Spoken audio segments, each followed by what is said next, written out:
कल जो हमने डिस्कस किया था वो सारे के सारे क्वांटम नंबर्स थे, जिसमें हमने n की बात करी थी, l की बात करी थी, m की बात करी थी और s की बात करी थी। आज उससे रिलेटेड कुछ क्वेश्चंस हैं। पहले आपको दो तीन बातें और पता होनी चाहिए, बता देती हूं। देखो, आपको पता है आपका s ऑर्बिटल है, p ऑर्बिटल है, d ऑर्बिटल है, राइट। इनकी l वैल्यू को देखा जाए 0 1 2, आपके पास s ऑर्बिटल है, p ऑर्बिटल है, d ऑर्बिटल है। अगर मैं इनकी l वैल्यू को देखूं 0 1 2, अगर मैं m की बात करती हूं तो m होता था -L2 प्लस l। अगर मैं s ऑर्बिटल की बात करूं, क्योंकि इसका l 0 था तो इसका m भी क्या होगा 0। यही डिस्कस किया था, इसलिए ना s की फर्दर क्लासिफिकेशन नहीं है, वो वहीं तक सीमित है, राइट। जब आप p ऑर्बिटल की बात करते हो तो p ऑर्बिटल की बेटा जी l वैल्यू 1 है। अगर l वैल्यू 1 है तो -1 0 1 बनेगा, राइट। अब हमारे p ऑर्बिटल 3 होंगे, 1 2 और 3। One is px, other is py, other is pz, ठीक है। बाय नोटेशन ये माना गया है, अब पता है क्या, सबको ये वैल्यूज असाइन करनी है, तो हमने ये असाइन करा है कि pz को तो मैं m बोलूंगी 0। ये हमने असाइन करा है कि pz का हम m0 बोलेंगे, डन। अब px और py में कोई भी +-1 हो सकता है, ठीक है, लेकिन फिर भी अगर आपको फिक्सिंग करनी पड़े तो आप x को 1 बोलते हो और y को -1। वैसे px और py में से कोई भी हो सकता है, it can be +1, it can be -1, 50-50 chance है।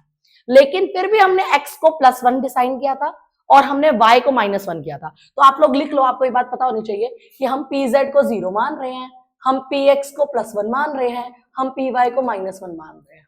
कोई दिक्कत? इसके बाद आपके पास बच्चे d ऑर्बिटल था। अगर मैं d ऑर्बिटल को देखूं, मेरी l वैल्यू 2 थी, राइट। तो इसका m क्या क्या हो सकता है? It can be -2, it can be -1, it can be 0, it can be 1, it can be 2।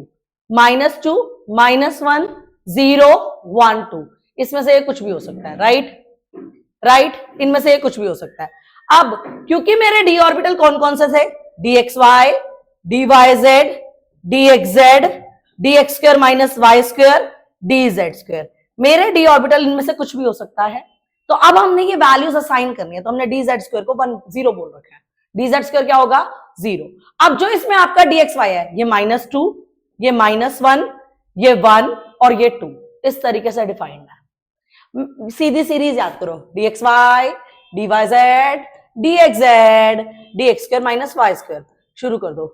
ये क्या था, -2 -1 1 2, -2 -1 1 2, ये फिक्स है, आपको ये पता होने चाहिए। फॉर एग्जाम्पल मैं आपको इसमें से कैसे क्वेश्चंस पूछ सकती हूँ, अगर मेरा मन करा पूछने का, तो आपको इनका NLM बताना है। जैसे मैं कुछ ऑर्बिटल्स लिख रही हूं, सपोज मैंने 4pz लिखा, मैंने 3dxy लिखा, मैंने 4dx² - y² लिखा, मैंने 5dz² लिखा, ठीक है, मैंने 3py लिखा, ठीक है, मैंने 2pz लिखा, मैंने 1s लिखा, ठीक है।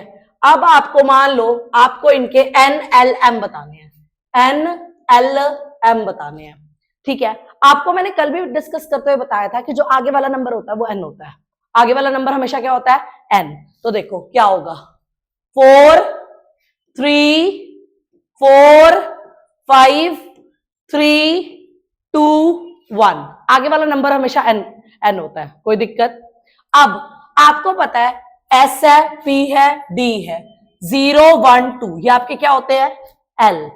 तो अब देख, p है तो 1, d है तो 2, d है तो 2, d है तो 2, p है तो 1, p है तो 1, s है तो 0, d है तो 2, p है तो 1, s है तो 0, कोई दिक्कत? अब आती है बात m की, फोकस z, p का z क्या वैल्यू होती है m की 0, pz क्या वैल्यू होती है 0, xy -2, अब x² - y² it is 2, z² का हमने 0 बोला था, py -1, pz 0 और s की तो ऑलवेज 0। कंपेयर करते जाओ, लिखते जाओ। जैसे px की क्या है 1, पी वाई की क्या है -1, पी जेड की क्या है 0। आपको चेक करना है, जेड है 0, एक्स वाई की -2, X square minus Y square की 2, जेड स्क्वायर की ये 0, पी वाई की -1, जेड की 0, 1s की तो 0 होती है। ऐसे सेट करते जाना है, लेकिन आपको ये पहले पता होना चाहिए किसकी क्या होती है। कोई दिक्कत? कोई दिक्कत? ये नोटेशन फिक्स कर रखी है साइंटिस्ट ने, तो हमने उस हिसाब से उठा लिया। ठीक है जी, ओके। तो ये कई बार इस टाइप के क्वेश्चंस आ जाते हैं, और जहां तक है एमसीक्यू में उठने के चांसेस है, जहां तक है एमसीक्यू में उठने के चांसेस है कि कौन सा correct. Okay, if the quantum number L has a value of 2, if a quantum number L has a value of 2, what will be the permitted value for M. मेरे को बताओ एम का क्या था, -L2 + L। शुरू कर दो, -2 -1 0 1 2, -2 -1 0 1 2। Next question, if the n is 3, what are the possible value of L। याद करो L का फॉर्मूला क्या था, 0 to n - 1, 3 - 1 क्या होता है बेटा 2, तो 0 1 2। आपका n 3 है, L का फॉर्मूला क्या था 0 to n - 1, 3 - 1 क्या होता है 2, तो 0 1 2। Next, if your L value is 3, what are the possible value of M। याद करो फॉर्मूला, -L2 + L, -3 -2 -1 0 1 2 3। कोई दिक्कत? -L2 + L you have to go. कोई दिक्कत? क्लियर? तो ये आपसे कुछ क्वेश्चंस पूछे जा सकते हैं। नेक्स्ट, एसपीडी नोटेशंस हैं आपके पास। Using the SPD notations describe the orbital with the following quantum numbers. पहले आप ये लिख लो, एल की वैल्यू क्या थी बोलो, 0 1 2, एस पी डी। आपको अच्छे से पता है कि आगे वाला नंबर बनता है 1, और एल 0 पे कौन सा ऑर्बिटल है पढ़ो, एस, तो इट विल बी 1s। समझ गए? आगे वाला नंबर ये 3 बनेगा, L1 P, ये आगे वाला नंबर 4 बनेगा, L3, 3 पे कौन सा होता है F। कोई दिक्कत? ये नोटेशंस आ गई।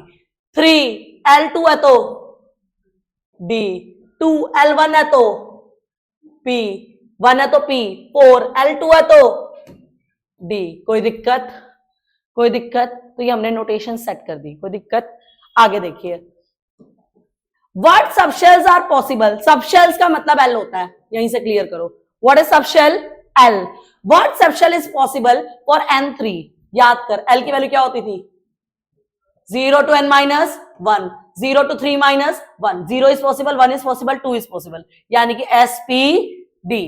तो तू कह भी सकता है 3s भी पॉसिबल है, 3p भी पॉसिबल है, और 3d भी पॉसिबल है। 3s पॉसिबल है, 3p पॉसिबल है, 3d पॉसिबल है, हम बता सकते हैं। How many orbital are possible in this level. सुनो, how many orbitals are possible in this level. सुनो, अब एक बात बताओ, इसकी नंबर ऑफ ऑर्बिटल का फॉर्मूला क्या था, ऐसे चलते हैं, देखो 2l + 1 क्या था, 2l + 1। नंबर ऑफ ऑर्बिटल का फॉर्मूला क्या था, 2l + 1। अगर तेरा L 0 है तो 2 × 0 + 1 कितना आएगा 1। अगर तेरा L 1 है तो कितना आएगा 3।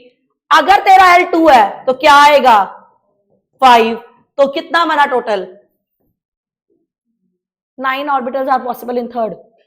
5 तेरे डी के, 3 तेरे पी के, 1 तेरा एस का। 5 तेरे डी के, 3 तेरे पी के, 1 तेरा एस का, ये पॉसिबल है। चले नेक्स्ट पे।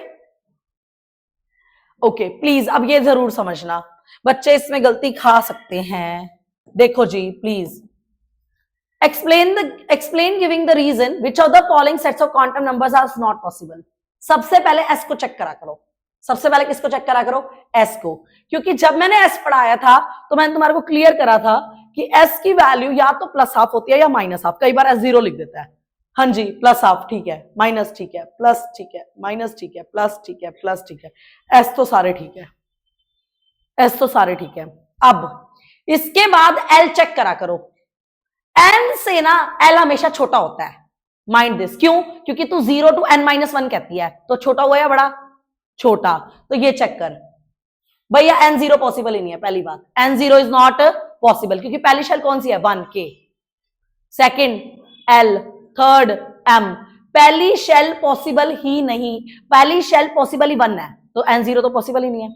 आगे चल, 1 0 से छोटा है, ठीक है। बराबर कैसे हो गया? छोटा होना चाहिए था।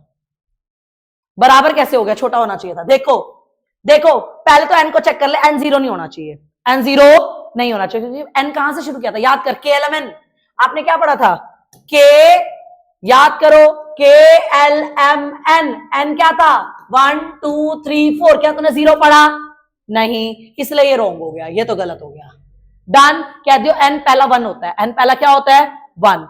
दूसरा, अब मैं तेरे को दूसरी बात ये बता रही हूं कि जो L होता है ना, वो हमेशा N से छोटा होता है।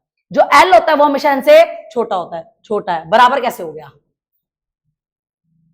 कट गया? सुन, छोटा है, बराबर कैसे हो गया? कोई दिक्कत? कोई दिक्कत? L हमेशा N से छोटा होता है। जहां इक्वल हो या बड़ा हो काट देना, जहां इक्वल हो बड़ा हो काट देना। क्यों? क्योंकि तेरी L की वैल्यू थी 0 to N-1, N नहीं थी। N-1 का मतलब है छोटा है, समझ गए? अच्छा, M, M की रेंज तुझे अच्छे से पता है क्या है? -L to +L। इस रेंज में है, इस रेंज में है, इस रेंज में है, तो ये तीनों करेक्ट है।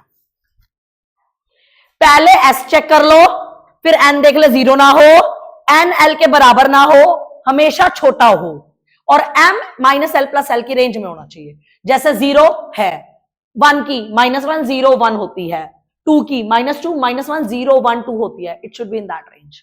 कोई दिक्कत? तो इस टाइप से क्वेश्चन ऐसे करते हैं। Okay, an atomic orbital has N3। Okay, N3 कह रहा है, ठीक है। What are the possible value of L? मैंने कर दिया सेट, 0 1 2। देख, तूने कभी 3 नहीं लिखा, हमेशा 0 1 2 लिखते हो, 1 एक कम, N-1 होता है ना, क्योंकि एक कम लिखते हो।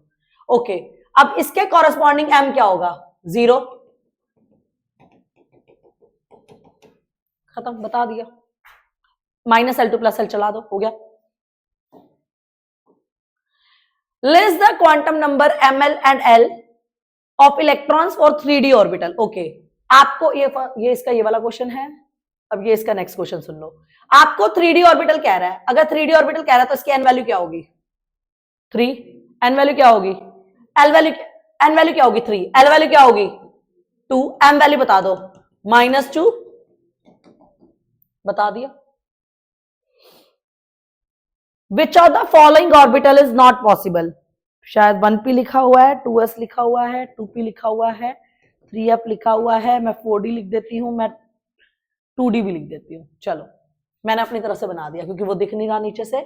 ओके, प्लीज देखिएगा। Which of the following orbital is not possible? कुछ मत करो, आप यहां पे इसकी लिस्ट बना दो। 1p, चेक करने का तरीका 2s, 2p, 3f, 4d, 2d, बना दी लिस्ट। अभी चेक करते हैं, इनका N लिख, इनका L लिख, चेक। सुन, N क्या होता है? आगे वाला नंबर अभी बताया था, लिख दे। 1 2 2 3 4 2। कोई दिक्कत? P हो तो 1, S हो तो 0, P हो तो 1, F हो तो 3, D हो तो 2, D हो तो 2। अब आ जा, तुझे क्या सिखाया गया था? L हमेशा N से बराबर भी नहीं होना चाहिए। फेल, बराबर क्यों है? छोटा करेक्ट, छोटा करेक्ट, बराबर गलत, छोटा करेक्ट, बराबर गलत। ऐसे चेक करते हैं पॉसिबिलिटी। N लिखो, L लिखो, बराबर नहीं होना चाहिए, छोटा होना चाहिए, बड़ा भी नहीं होना चाहिए। समझ गए? बड़ा भी नहीं होना चाहिए। कोई दिक्कत? क्लियर? तो इस टाइप के क्वेश्चंस को हम ऐसे करते हैं। ओके, अब next is node. What is node? सुन लो, आपसे नोड की डिफाइन भी पूछ सकता है और किसी के नोड्स भी पूछ सकता है। ठीक है, नोड होता है जहां प्रोबेबिलिटी ऑफ फाइंडिंग इलेक्ट्रॉन 0 हो, जहां प्रोबेबिलिटी ऑफ फाइंडिंग इलेक्ट्रॉन, जहां तुम्हारे इलेक्ट्रॉन मिलने की क्षमता 0 हो, उसे नोड कहते हैं। और उस सरफेस को नोडल प्लेन कहते हैं। उस सरफेस को क्या कहते हैं हम लोग? Nodal plane. तो आपको पता होना चाहिए, जहां पर भी प्रोबेबिलिटी ऑफ फाइंडिंग इलेक्ट्रॉन 0 हो, जहां पर भी प्रोबेबिलिटी ऑफ फाइंडिंग इलेक्ट्रॉन 0 हो, वो आपका नोड होता है। वो आपका नोड होता है। वो आपका क्या होता है? नोड। अभी आपने देखो, एक बात सुनो, नोड का ना मैं तेरे को पहले फॉर्मूला बताती हूँ, देख n minus L minus one होता है नोड का formula, n minus L minus one होता है रेडियल नोड का फॉर्मूला, ठीक है। अब 1s है, मेरे को एक बार इसकी n बता, 1, l बता 0, तो 1 माइनस 0 माइनस 1 आंसर इज 0। तो ये देख ये वाला फंक्शन ऐसे जा रहा है, कहीं पर भी तेरे नीचे वाली एक्सिस को टच नहीं कर रहा, क्योंकि wave function tell us about probability of finding electron, square उसका बताता था। तो ये देख नीचे वाली एक्सिस को टच करेगा तो साई क्या हो जाएगा 0, और वहां पे प्रोबेबिलिटी क्या आ जाएगी 0। तो देख 1s टच नहीं किया क्योंकि इसका कोई भी नोड नहीं है। अब यही देख 2s का, n बोल 2, l बोल 0, 2 माइनस 0 माइनस 1 कितना आएंगे 1। देख देख देख देख देख देख कितनी बार टच कर रहा है नीचे वाली लाइन को, एक बार। तो इसका कितने नोड है, एक नोड। कितने नोड है, एक नोड। समझ गई मेरी बात। n minus L minus 1 node का फॉर्मूला होता है, तो जितने नोड्स आ रहे होंगे उतनी ना ये इस लाइन को टच करेगा, इस वाली लाइन को। ये एक बार कर रहा है तो इसका एक नोड, नहीं कर रहा तो 0 नोड्स। और अभी तेरे को ये भी कह सकती हूँ 2p के नोड्स बता दे, तो n माइनस एल माइनस 1 से तू बता देगा। लेकिन कान खोल के सुन लो, मैं तेरे को ग्राफ देके भी पूछ सकती हूँ, जहां पर तेरा साइज 0 हो रहा हो ना उतनी बार नोड्स होते हैं। जैसे फॉर एग्जांपल मेरे को 3s बनाना होता, कितनी बार टच कर रहा है 2, तो इसके नोड्स कितने होंगे 2। तो जितनी बार ये इस एक्सेस को टच करता है उतने नोड्स होते हैं, क्योंकि साइज 0 हो जाएगा, वेव फंक्शन 0 हो जाएगा। कोई दिक्कत? ग्राफ से नोड पहचान लोगे, अब कितनी बार नीचे वाली लाइन को टच कर रहा है एक्स एक्सेस को, वो तेरे उतने नोड्स होंगे। समझ गए मेरी बात। जैसे यहाँ टच नहीं कर रहा तो 0, यहाँ एक बार कर रहा है तो 1, यहाँ कितनी बार कर रहा है 2, तो कितने नोड्स होंगे 2। कोई दिक्कत किसी को? और वैसे फॉर्मूला क्या होता है, n minus L minus 1, but is not where the probability of finding electron is 0। अब देख 2p है, n क्या होगा 2, l क्या होगा 1, लगाइयो n minus L minus 1, 2 minus 1 minus 1 कितना आ रहा है 0। टच करा 2p में, नहीं करा ना, तो ऐसे। समझ गए मेरी बात। नोड का मतलब where probability of finding electron is 0, फॉर्मूले से निकालना हो तो n minus L minus 1, graph से देखना हो तो जितनी बार एक्स एक्सिस को टच करना। कोई दिक्कत? ओके सुनो, ये देखो आपको पता है आपका एस ऑर्बिटल स्फेरिकल है, ये 1s है। 1s में हर देखो ब्लू ब्लू ब्लू दिख रहा है सारा, पता है क्यों? क्योंकि इसमें एक भी नोड नहीं था। ये जो है ना, ये जो ब्लूइश रीजन है, ये तेरे को बताते हैं where the probability of finding electron is 95%, और वो 95% स्फेरिकल शेप ले रही थी, इसलिए इसकी ऑर्बिटल की शेप भी क्या है स्फेरिकल। लेकिन इसमें ना बीच में ये खाली जगह आ गई, क्यों भाई? और खाली जगह का मतलब क्या है, यहाँ पे प्रोबेबिलिटी नहीं है, और प्रोबेबिलिटी ना हो तो कौन सा रीजन कहलाएगा नोड। तो यहां पर एक नोड है। समझ गए मेरी बात। और मैं आपको बता दूं, एक बार जेई में, अगर जो लोग जेई के लिए प्रिपेयर कर रहे हो, सीबीएसई में तो भैया फॉर्मूले से पूछता है, सीधी बात। वो हद ग्राफ पूछ ले बड़ी बात है, वो ग्राफ पूछ ले वो भी बड़ी बात है, लेकिन जेई में आपको ना ऐसे दे दिया था, ये शेड करके दे दिया,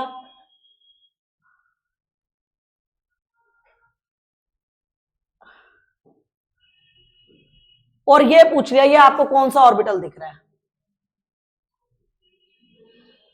देखो सबसे पहले आप इसके नोड गिनोगे, कितने नोड है 2। अच्छा 2 into N minus L minus 1, ये फॉर्मूला था 2 into N minus L minus 1, क्योंकि एन नंबर ऑफ नोड के बराबर था, राइट। 2 नोड्स है तेरे, ये 1 और ये 2। सुन, स्फेरिकल शेप किसकी होती है एस, तो इसकी एल वैल्यू क्या हो गई 0। तो ये किसका फॉर्मूला है, ये किसका ऑर्बिटल है? जेई में ये क्वेश्चन आया था। और मैं कह रही हूं मुश्किल नहीं है, अगर कंसेप्ट को पकड़ो ना चीजें आसान है, कंसेप्ट को नहीं पकड़ोगे तो फिर चीजें मुश्किल है। क्लियर? तो ऐसे भी पूछ सकता है। और मैं बताऊं, हम तो ऐसे सेट करके चलते हैं, देख 1s होता है, 2s होता है, 3s होता है, 4s होता है, 0 1 2 3, एक एक करके बढ़ते हैं नोड। पहले का 0, फिर 1, फिर 2, फिर 3। समझ गए मेरी बात। अब जैसे 2p है, पहला p 2p होता है ना, फिर 3p, फिर 4p, फिर 5p। देख ले 0 1 2 3, चेक कर लेंगे वहीं पे। p में शेप डंबल आएगी, कैसी आएगी डंबल। s में कैसी आएगी स्फेरिकल। ये देखिए दिखा रखा, देख तेरे पास p ऑर्बिटल है, क्या है बेटा जी p ऑर्बिटल। p ऑर्बिटल की कितनी ओरिएंटेशंस होती हैं 3। आपके पास p ऑर्बिटल है, p ऑर्बिटल की कितनी ओरिएंटेशन होती है 3, px py pz, आपने पढ़ा था राइट। सुन ले, ये मैंने बनाया xy, अगर ये x एक्सिस पे ओरिएंटेड है तो ये px कहलाएगी, ठीक है। अगर यही y एक्सिस पे ओरिएंटेड हो, ये px की शेप है, ये पी वाई कहते हैं, कौन सी कहलाएगी? P Y. अब यही भैया जेड एक्सिस पे ओरिएंटेड हो तो क्या कहलाएगी? P Z. तो ये डायरेक्शन आ गई ना, इसलिए कहते हैं कि भाई ऑर्बिटल की डायरेक्शनल कैरेक्टरिस्टिक एग्जिस्ट करती हैं। आपने अभी डिफरेंस करा था ऑर्बिट और ऑर्बिटल में, कोई दिक्कत? क्लियर यहां तक? हाँ जी, एक चीज और, आपके पास एस ऑर्बिटल है, इसका एल फिक्स हो गया क्योंकि मैंने तेरे को खुद बोल दिया कि कौन सा ऑर्बिटल है? एस। जैसे जैसे उसकी एन वैल्यू इंक्रीज करती है उस ऑर्बिटल का साइज भी इंक्रीज करता है। तो 4s का सबसे ज्यादा होगा, देन 3s का, देन 2s का, देन 1s का। और यही चीज पी में है कि जैसे आपका एस ऑर्बिटल है, एस फिक्स हो गया ना, एस क्या हो गया? फिक्स।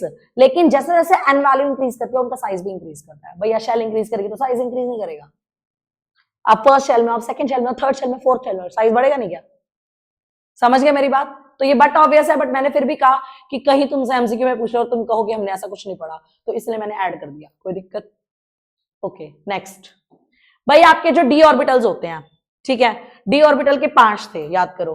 डी ऑर्बिटल के 5 थे कि कौन कौन से? D X Y, D Y Z, D X Z, D X square minus Y square, D Z square. जिनको नहीं पता आप सेट कर लो, 5 होते हैं। अच्छा, अब मैं बताती हूँ, देख ये देख, ये आपका एक्स एक्सिस है, ये आपका वाई एक्सिस है, ठीक है। अब मैंने ऐसे बनाया, ये किसके बीच में बनाया? एक्स और वाई में, तो क्या बनाएगा? D X Y. सुन, ये वाई मान ले, ये जेड मान ले, ये क्या कहलाएगा बेटा जी? D Y Z. ये क्या बनेगा? D X Z.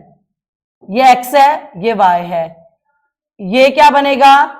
D X square minus Y square.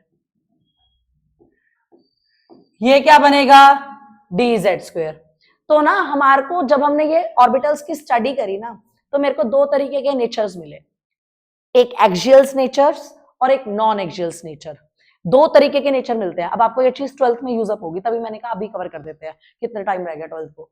सुनो, इसमें ना 2 टाइप के नेचर्स मिले हमें, एक एक्सियल्स नेचर और एक नॉन एक्सियल्स नेचर। तुम्हें एक्सेस पता है ना, जैसे एक्स एक्सेस होती है और कौन सी एक्सेस होती है? वाई।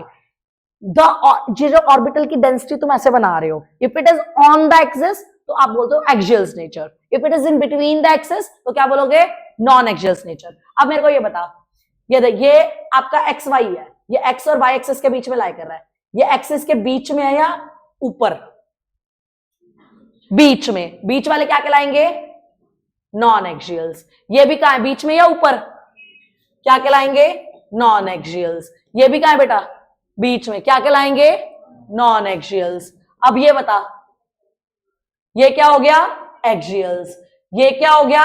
एक्सियल्स। तो डी ऑर्बिटल 2 टाइप के नेचर एग्जिस्ट करवाता है, एक्सियल्स और non axial. Which lie on axis it is axials, which lie in between the axis these are non axials. कोई दिक्कत? अच्छा जी, अब ध्यान से समझना, टोटल नंबर ऑफ नोड्स अगर किसी को निकालना हो n-1 होता है टोटल नोड्स। टोटल नोड्स ना सम होता है एंगुलर का और रेडियल का, एंगुलर का और रेडियल का। एंगुलर नोड निकालने का तरीका उसकी एल वैल्यू होती है। जैसे एस है तो एस के कितने एंगुलर नोड हो गए? आप कहोगे 0। पी है, पी के कितने एंगुलर नोड हो गए? आप कहोगे 1। मैं कह रही हूं डी है, आप कहोगे उसके 2 हैं। कैसे पता? उसकी एंगुलर नोड उसकी एल वैल्यू होती है। देखिए लिखा हुआ है, एंगुलर नोड क्या होती है? उसकी एल वैल्यू। याद कर, S P D F. L बोलियो 0 1 2 3, तो एस का एंगुलर नोड 0, पी का 1, डी का 2 और एफ का 3। उसके एंगुलर नोड्स उसकी एल वैल्यू ही होती है। क्लियर? अच्छा, अब रेडियल नोड होता है आपका n-l-1, जो अभी आपको मैं चेक करा रही थी नोड्स गिनवा गिनवा के। एल से एल कट गया तो क्या बन गया टोटल नोड? n-1, n-1। कोई दिक्कत? कोई दिक्कत? तो टोटल नोड्स कितने हो गए? n-1। एंगुलर नोड कितने हो गए? l। और रेडियल नोड कितने हो गए? n-l-1। तो ये देखो, ये निकाल के दिखा रखे हैं। कोई दिक्कत? कोई दिक्कत? आपसे जो भी पूछे, एंगुलर पूछे तो l लगा दियो, टोटल पूछे तो n-1 लगा दियो, रेडियल पूछे तो n-l-1 लगा दियो। कर दोगे ये तो तुम। nl गिनना तुमको आता है। s है तो 0, p है तो 1, d है तो 2, f है तो 3 और आगे वाला नंबर n होता है।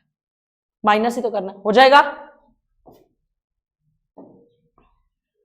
ये देखो मैंने एंगुलर नोड्स के लिए लगा रखी है, एस पी डी एस का एंगुलर 0, पी का एंगुलर 1, डी का एंगुलर 2। कोई दिक्कत? Angular nodes clear? Okay, next. ये बात प्लीज ध्यान रखना, जब आप हाइड्रोजन एटम की बात करते हो, ये क्वेश्चन एमसीक्यू में आ सकता है। मेरे जैसा बंदा तो भैया ये डालेगा, और मैं बता रही हूं आधी जनता इसको गलत कर देती है।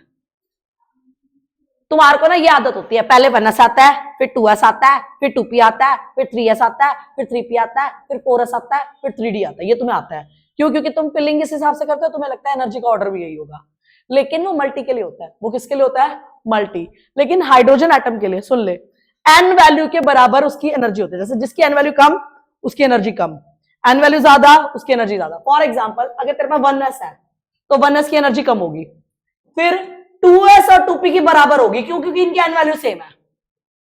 हाइड्रोजन्स के लिए, किसके लिए? और मैं तेरे को स्पेसिफिकली मेंशन करके दूंगी हाइड्रोजन एटम के लिए, बता। तो फिर मैं क्या करूंगी, 3s equal to 3p equal to 3d। फिर आगे क्या बोलूंगी, 4s equal to 4p equal to 4d equal to 4f। उसकी एन वैल्यू के हिसाब से एनर्जी चलती है, क्योंकि एस का एल क्या होता है, हाइड्रोजन के अंदर इलेक्ट्रॉन प्रेजेंट है एस ऑर्बिटल में, उसकी एल वैल्यू क्या होती है? 0। तो उस पर डिपेंड नहीं कर रही, ओनली किस पे डिपेंड कर रही है? वैसे एक बात बताऊं, मेन रीजन इसका ये होता है, मैं बताती हूँ आपको, कि ना हाइड्रोजन के अंदर 1 इलेक्ट्रॉन स्पीशीज होती है, तो इलेक्ट्रॉन इलेक्ट्रॉन की रिपल्शन का खतरा नहीं होता, तो इसलिए एल पे डिपेंड नहीं करती। समझ गए मेरी बात? तो ये देखो, पहले 1s आएगा, 2s 2p इकट्ठे आएंगे, 3s 3p 3d, 4s 4p 4d 4f। तो ये होता है ऑर्डर ऑफ एनर्जी अगर आप हाइड्रोजन एटम की बात करते हो। फिर बोल रही हो, फिर आप अगर हाइड्रोजन एटम की बात करते हो तो, लेकिन अदर देन हाइड्रोजन वही है। पहले क्या आएगा? बोलो 1s, फिर 3s 3p 4s 3d 4p 5s 5d 5p 6s। इस तरीके से चलेगा, जो भी आप सेट कर लोगे। कोई दिक्कत? कोई दिक्कत? क्लियर यहां तक? भैया मैं ये एमसीक्यू में पूछ सकती हूं, तो ध्यान रखना। फिर आता है आपका Bohr's and Bury's rule. Bohr's and Bury's rule सुन लो, मैंने यहां पर 1s लिखा, 2s लिखा, 2p लिखा, 3s लिखा, 3p लिखा, 3d लिखा, 4s लिखा। एन बोलो, 1 2 3 3 3 4 लिख दिया। अब अगर मैं s बोलती हूं तो l क्या होगा? 0 0 1 0 1 2 0। अगर मैं n प्लस एल बोलती हूं, सम कर दो, 1 प्लस 0 1, 2 प्लस 0 3 3 4 5 4। बोर एंड बुरी ने ये कहा था, सुन लो, इसकी दो स्टेटमेंट है। If n plus L is lower the energy, जिसका n प्लस एल छोटा होगा उसकी एनर्जी छोटी होगी। ठीक है, पहली स्टेटमेंट ये दी थी। फिर बोर एंड बुरी ने ये कहा था, if n plus L is same then lower the energy. ये बोला था बोर एंड बुरी ने। इसने कहा था जिसका n प्लस एल छोटा होगा उसकी एनर्जी छोटी होगी, जिसका n प्लस एल सेम होगा उसके एनर्जी हम किससे देखेंगे? Lower the N, lower the energy. आप दोबारा सुन लो, जिसका n प्लस एल छोटा होगा उसकी एनर्जी कम होगी, अगर n प्लस एल सेम हो तो lower the N, lower the energy. अब मेरी बात सुनो, यहां से चेक करना है तुझे, जो भी चेक करना है, सबसे छोटा नंबर, उसके बाद ये दोनों सेम है तो लोअर द एनर्जी। फिर से ये 4 सेम आ गया, lower the N, lower the energy. So this is the rule. If n plus l is lower, then lower will be the energy. If n plus l is same, lower the n, lower the energy. कोई दिक्कत?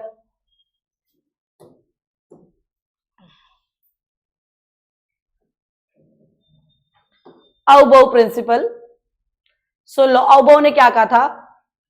इसने कहा था lower energy orbital are filled first, then we go to higher. सबसे पहले आप lower energy orbital को filled करोगे, then we go to higher. Lower energy orbitals are filled first, then we go to higher. इसका मतलब पहले 1s भरेगी, then you jump to 2s, पहले 2s भरेगी, then you jump to 2p, then 3s, then 3p। Lower energy orbital are filled first, then we go to higher. ये बात किसने कही थी? आउबो ने। किसने कही थी? आउबो ने। पहले 1s भरो, then you go to 2s, then you go to 2p, then you go to 3s, then you go to 3p, then you go to 4s, then you go to 3d 4p 5s, so on. कोई दिक्कत? कोई दिक्कत?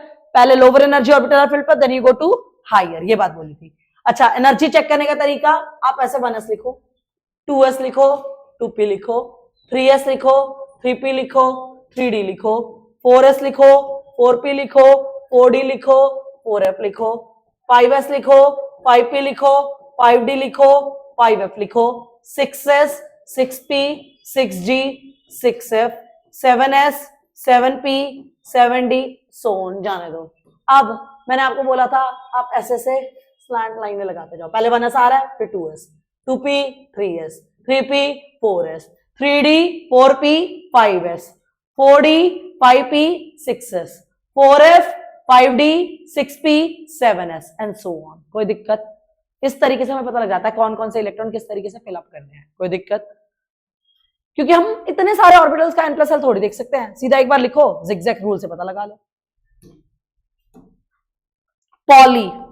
Poly ने क्या कहा था, एक orbital में आप मैक्सिमम 2 इलेक्ट्रॉन एकोमोडेट कर सकते हो, एक ऑर्बिटल में आप मैक्सिमम 2 इलेक्ट्रॉन एकोमोडेट कर सकते हो, and that must be of opposite spin, same spin नहीं होनी चाहिए। जैसे मान लो 1s है, this is correct, this is wrong, this is wrong. एक ऑर्बिटल में आप मैक्सिमम 2 इलेक्ट्रॉन एकोमोडेट कर सकते हो, and that must be of opposite spin, same spin नहीं होनी चाहिए। जैसे ये नीचे की सेम स्पिन कह रहा है, नहीं होनी चाहिए, ऊपर की सेम स्पिन कह रहा है, अप नहीं होनी चाहिए, डाउन नहीं होनी चाहिए, अप डाउन होनी चाहिए।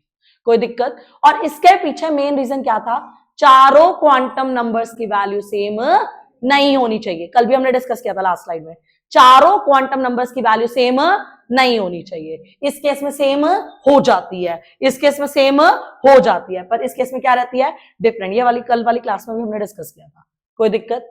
जिन ऑर्बिटल्स की एनर्जी सेम होती है उन ऑर्बिटल्स को हम डीजेनरेट ऑर्बिटल्स कहते हैं। जिन ऑर्बिटल्स की एनर्जी सेम होती है उन ऑर्बिटल्स को हम लोग क्या बोलते हैं, डीजेनरेट ऑर्बिटल्स। अब हुंस ने क्या कहा था, मान लो आपके पास डी और पी ऑर्बिटल है, सपोज आपके पास कौन सा ऑर्बिटल है, पी, मुझे p3 भरना है, तो it should B singly field. पहले आप सिंगली फिल्ड करो, आप ऐसे भरते हो तो आप गलत हो। It should be firstly singly filled, then you do pairing in an degenerate orbital, first singly filled then you do pairing. For example आपके पास p4 है, तो आप p4 कैसे भरोगे, 1 2 3 and this is 4, this is the correct notation. but अगर आप ऐसे भर देते हो, this is wrong, समझ गए मेरी बात, this is wrong. first you do singly filled then you do pairing, this is the rule. first you do singly filled then you do pairing, this is the rule. कोई दिक्कत यहां तक किसी को?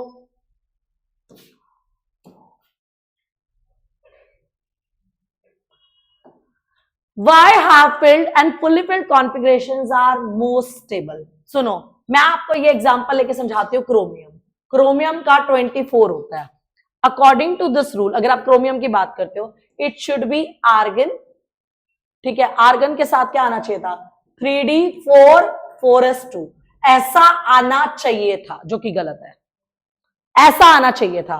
मैं आपको बताती हूं, यहां पे 4s में कितने हैं बेटा जी, 2, यहां पे 3d में कितने बेटा जी, 4, ऐसा आना चाहिए था, लेकिन हम लोग ऐसा रखते हैं। और तुमने इसके पीछे रीजन क्या बोला हुआ है, half filled orbital configuration is most stable. हमारा आना चाहिए था 3d4 4s2, लेकिन हम एग्जिबिट कराते हैं 3d5 4s1। ऐसा क्यों? सुन, 4s में कितने बोल रहे हो आप लोग, 1, 3d में कितने बोल रहे हो आप लोग, 1 2 3 4 और ये 5। कोई दिक्कत? आप इस तरीके से बोल रहे हो, राइट? सुनना मेरी बात ध्यान से, अब मेरी बात ध्यान से सुना। इसके पीछे 2 रीजंस हैं, one is symmetry, one is symmetry. D orbital पूरा नहीं भरा हुआ ना आधा भरा हुआ, जैसे मान लो 5 डी ऑर्बिटल जिसमें से 4 फिल्ड और 1 एम्प्टी, क्या ये सिमेट्री है? नहीं। यहाँ पे 5 डी ऑर्बिटल और 5 में 1 है, सिमेट्री है। तो this is unsymmetrical and this is symmetrical. पहला रीजन वो कहता है सिमेट्री मेंटेन नहीं है, पहला रीजन वो कहता है कि मेरी सिमेट्री मेंटेन नहीं है। दूसरा रीजन एक्सचेंज एनर्जी। दूसरा रीजन क्या है बेटा जी, एक्सचेंज एनर्जी। होता क्या है, जब एक्सचेंजेस होते हैं ना तो एनर्जी रिलीज होती है, और जितने ज्यादा एक्सचेंजेस होंगे उतनी ज्यादा एनर्जी रिलीज होगी। जब एक्सचेंजेस होते हैं तो एनर्जी रिलीज होती है, जितने ज्यादा एक्सचेंजेस होंगे उतनी ज्यादा एनर्जी रिलीज होगी। तो मैं आपको नंबर ऑफ एक्सचेंजेस गिनवा रही हूँ। सुन, ये इसके साथ सीट चेंज कर सकता है, ये इसके साथ सीट चेंज कर सकता है, ये इसके साथ सीट चेंज कर सकता है। कितने एक्सचेंजेस हो गए इससे? 3, ठीक है, तुमने बोला 3, ओके। ये इसके साथ कर सकता है, ये इसके साथ कर सकता है, कितने हो गए? 2। कितने हो गए? 2। पर अगर मैं इसकी बात करूं, यहां पे एक्सचेंजेस कितने पॉसिबल है? 1। 3 2 और 1, कितने हो गए टोटल? कितने एक्सचेंजेस पॉसिबल है? 6। कितने एक्सचेंजेस पॉसिबल है? 6। अब इधर देखियो, 1 2 3 4, ये इन 4 के साथ सीट चेंज कर सकता है। ओके, इसके बाद देख 5 6 7, कोई दिक्कत? अब इसके साथ सीट चेंज देख 8 9, ठीक है। नेक्स्ट देखो, नेक्स्ट देखो, ये इसके साथ कितने हैं? 10। तो कितने एक्सचेंजेस पॉसिबल है? 10। तो इसके एक्सचेंजेस कितने हैं? 6। इसके एक्सचेंजेस कितने हैं? 10। द नंबर ऑफ एक्सचेंजेस ज्यादा, तो उसकी एनर्जी रिलीज क्या होगी? ज्यादा। तो इसकी एनर्जी रिलीज क्या होगी? ज्यादा। कोई दिक्कत? तो नंबर ऑफ एक्सचेंजेस अगर बढ़ेंगे तो उनकी एनर्जी रिलीज भी क्या होगी? ज्यादा। तो ये रूल था। कोई दिक्कत यहां तक किसी को? क्लियर? पक्का? इसी के साथ आपका यूनिट समाप्त। अब बस आपको मैंने कॉन्फ़िगरेशंस करा दी थी, एक बार फटाफट से करके दिखा दो। किनकी? Scandium, titanium, vanadium, chromium, manganese, iron, cobalt, निकल, कॉपर, जिंक। सरस्वती वंदना करें मन फिर क्यों नी कुछ जाने। राइट? आर्गन तक 18 होता है, आर्गन तक 18 होता है। इसके बाद आपका क्या आएगा? 4s2 3d1, 4s2 3d1। आगे बोलो। आर्गन तक 18 होता है, ये हम पहले डिस्कस कर चुके हैं, एक बार रिवाइज करा रही हूं। 4s2 3d2, आर्गन तक 18 होता है। 4s2 3d3, आर्गन तक 18 होता है। अब यहां पर हमें पता है कि यहां पे हाफ फिल्ड वाला एक्सेप्शनल केस लगता है। 4s1 3d5, आर्गन तक 18 होता है। 4s2 3d5, आर्गन तक 18 होता है। 4s2 3d6, कोई दिक्कत? आर्गन तक 18 होता है। 4s2 3d7, आर्गन तक 18 होता है। 4s2 3d8, आर्गन तक 18 होता है। 4s1 मगर 3d10। प्लीज इसको ध्यान रखें और इसको। एक चीज और भी जो मैंने पिछली क्लास में कवर कराई थी, आपको वो याद होनी चाहिए। इलेक्ट्रॉन जैसे पहले s में डलता है ना, तो रिमूवल भी पहले s से होता है। डलता भी किसमें है? s में। निकलता भी किसमें है? s से। क्यों? क्योंकि वो आउटर शेल है। सिर्फ 4s 3d के केस में बता रही हूं ये। डन। Argon 18, 4s2 3d10। इसी के साथ आपका ये यूनिट एक बार चेक कर ले, खत्म हो गया।